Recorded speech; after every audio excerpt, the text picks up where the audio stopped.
Welcome to the debate.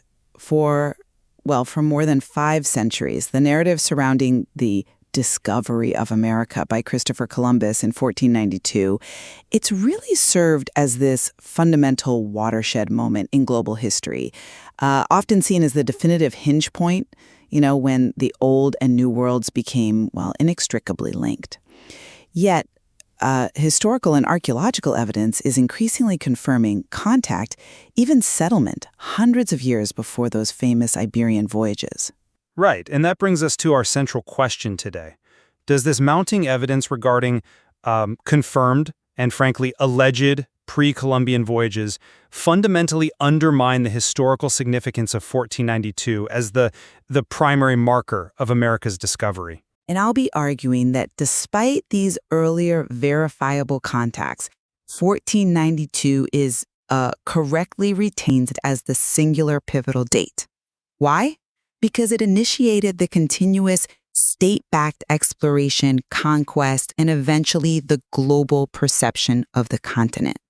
And I will be arguing that the verifiable facts of pre-Columbian contacts spanning millennia and cultures really, they demand a complete revision of the term discovery. We need to shift our focus from a Eurocentric conqueror narrative toward a more honest accounting of human encounters that long preceded the 15th century. Okay, perhaps first I should clarify our terms slightly. We certainly acknowledge the initial discovery and settlement happened over 12,000 years ago via the Bering Strait by the ancestors of indigenous populations. This debate is really about the modern era of transoceanic contact. Now, I absolutely concede the confirmed archaeological fact of Norse landings. Using dendrochronology, that's the precise dating of wood through tree ring analysis, we know for sure European presence at Lanso Meadows in Newfoundland is confirmed to 1021 AD. But that empirical fact doesn't automatically equate to historical significance on the same scale. Columbus's voyage, I argue, is distinct because it was the first contact that was supported by the kind of state infrastructure and, frankly, geopolitical ambition needed to make it continuous and transformative. It immediately led to, global reorganization. While the North presence faded relatively quickly, the 1492 voyage established the template for sustained European exploration, which is why, Giovanni Caboto, sailing under an English charter, reached the North American mainland only 5 years later in 1497, and why the landmass was quite rapidly recognized as a separate continent and named America following Amerigo Vespucci's observations around 1507. That's an interesting point regarding global perception, though I would frame it differently. 1492 marks the critical juncture of colonial consequence, perhaps not the initial moment of human contact across the ocean in this modern period. I come at this from a completely different perspective, really. Focusing solely on 1492, it just dismisses this incredible depth of human history. It ignores contacts that are both verifiable and, frankly, theoretically possible across both oceans, not just the Atlantic. The archaeological certainty of the Norse presence at Lanso Meadows in 1021. That's nearly 5 centuries before the Santa Maria even sailed. That fact alone should fundamentally disqualify 1492 from holding the title of discovery. How can we privilege a later arrival over a verified earlier one? It just doesn't seem logical. Furthermore, the very concept of discovery is, I think, inherently flawed. It needs replacing. It assumes the land was somehow empty or meaningless until a European arrived. It completely ignores the viewpoint of the millions of people already living there, the very people who certainly did not need to be discovered. This critique is why many historians are shifting towards terms like the German Begegnung, meaning encounter. It describes a necessary interaction of cultures rather than a one-sided claim of possession or finding something lost. And we really mustn't ignore the Pacific dimension either. Genetic investigations now strongly suggest contact between Polynesians on Rapa Nui or Easter Island and people in South America occurred sometime between, say, 1310 and 1420. That's a full century before Columbus.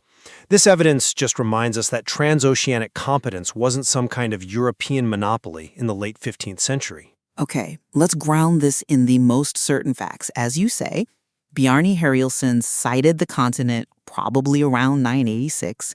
Leif Erikson established the Vinland settlement, confirmed to 1021. So if the Norse were definitively the first Europeans to set foot here in that millennium, why does Columbus retain this immense historical significance? It feels like we might be prioritizing a particular narrative over the chronological fact. That's a profound challenge, yes, and it forces us to differentiate between isolated physical presence and a sustained historical engine. The Norse presence, while factually certain, was fleeting. Their settlements failed relatively quickly. Why? Well, likely a combination of factors. They lacked the resources to sustain those long supply lines across the North Atlantic. They faced pretty sustained conflict with the indigenous peoples, who the sagas call Skrælingr, and critically, they lacked the backing of a unified, expansionist, centralized state that could keep pushing it forward. The 1492 voyage, by contrast, was immediately followed by continuous state-sponsored colonization. It was backed by the crowns of Castile and Aragon, fueled by specific economic drivers: the quest for gold, spices, a western route to Asia, and crucially, it was validated by papal authority through things like the Treaty of Tordesillas. This was an irreversible, continental-scale political project from the outset, not just a few years of tentative settlement that eventually failed. And think about Vasco Núñez de Balboa providing that definitive continental proof in 1513 when he sighted the Pacific. That confirmed this was a new landmass, driving even more state investment. The Norse experience, it was locally limited and ultimately faded without really changing the old world's perception of global geography in any lasting way. I understand the argument that historical significance hinges on consequence, but that measure feels subjective, doesn't it? The fact remains that Europeans were physically present 5 centuries before Columbus. Doesn't this approach risk simply writing the history of the conquerors, suggesting that contact only counts if it leads to a successful imperial endeavor? Moreover, the failure of the Norse settlement doesn't negate the initial discovery itself. It just means the follow-through is insufficient, for whatever reason. We even have evidence of pre-Columbian trade bypassing the Atlantic entirely, like those archaeological findings of Venetian glass beads dating between 1400 and 1480, found way up in Alaska. That suggests continuous, albeit perhaps indirect, connection between Eurasia and North America via the Bering Strait. It just shows the world was already interconnected in complex ways before the 15th century push across the Atlantic. I follow your logic regarding the Bering Strait trade, certainly. That's interesting evidence. But I'm still not convinced that isolated contact, whether it's the Norse settlement or indirect trade beads, carries the same historical weight as 1492. It seems to miss the critical geopolitical turning point. The historical significance, I believe, rests on the event that fundamentally and permanently altered world power structures and initiated this process of global integration. The Norse failure, in a way, demonstrates they lacked the systemic capacity, the state backing, the economic drive to create that lasting change. Columbus, or rather his sponsors, succeeded precisely because they did have that capacity. But if we are talking about what could have been known, or maybe was known, we have to acknowledge these compelling, if admittedly unverified claims that point towards advanced non-European cartography centuries prior. Let's look at the Piri Re'is map from 1513. Its unusual precision regarding parts of the South American coastline, particularly further south, it strongly suggests it relied on superior earlier source maps.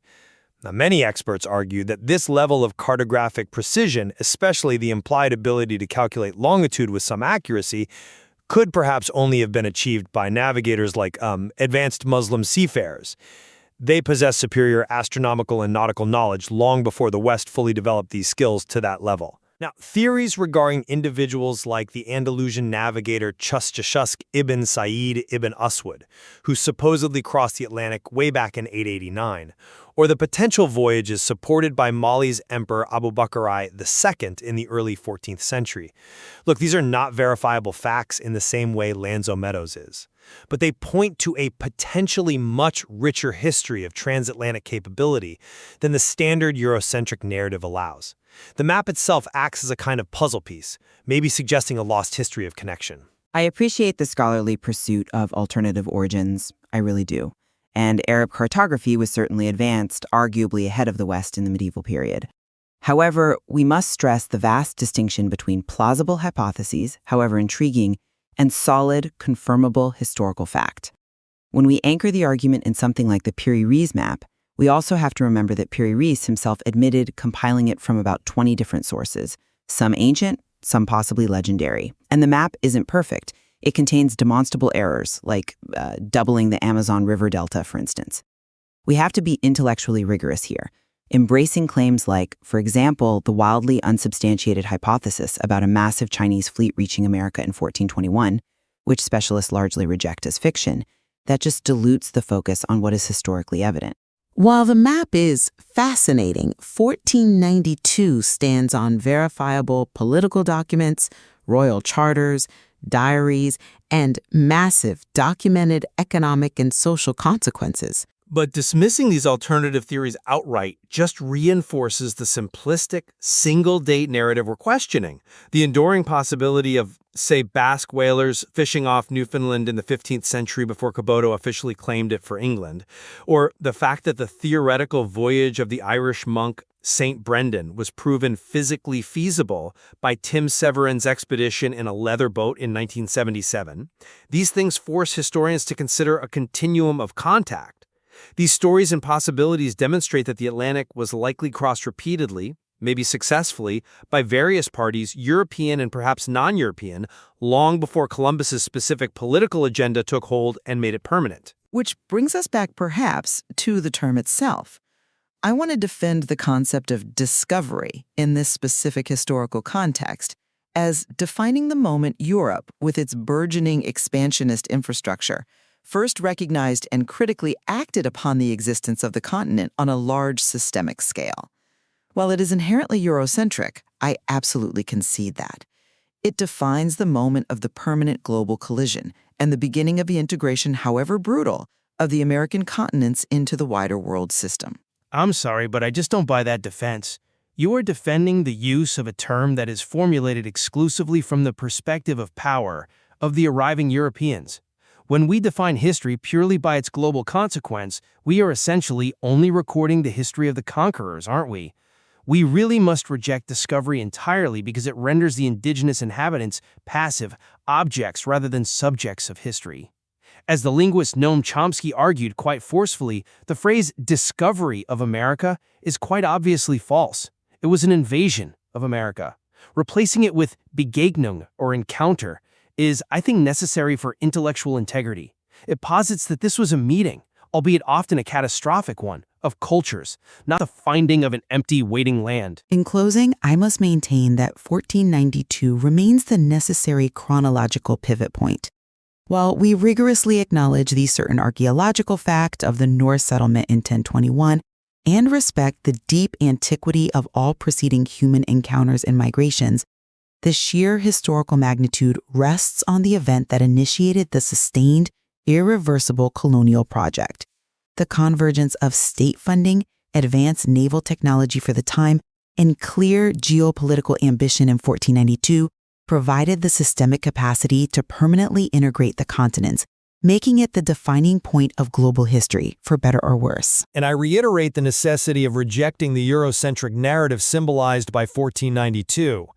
The confirmed Norse arrivals in 2021, validated by hard science like tree ring analysis, the immense antiquity of indigenous civilization, and the tantalizing possibilities of Polynesian or perhaps Arab contact, they all require a more inclusive and sophisticated understanding of transoceanic travel and cultural interaction before the 15th century.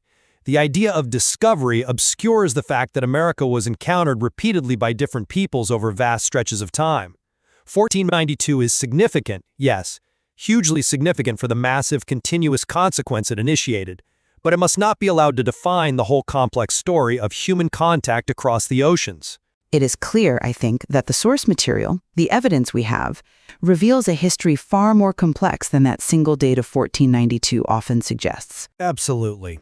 The debate really centers on whether a historical marker defined primarily by state, conquest, and continuous permanent world change should supersede the established facts of earlier verified human contact that simply lacked the imperial infrastructure to survive and transform the globe in the same way.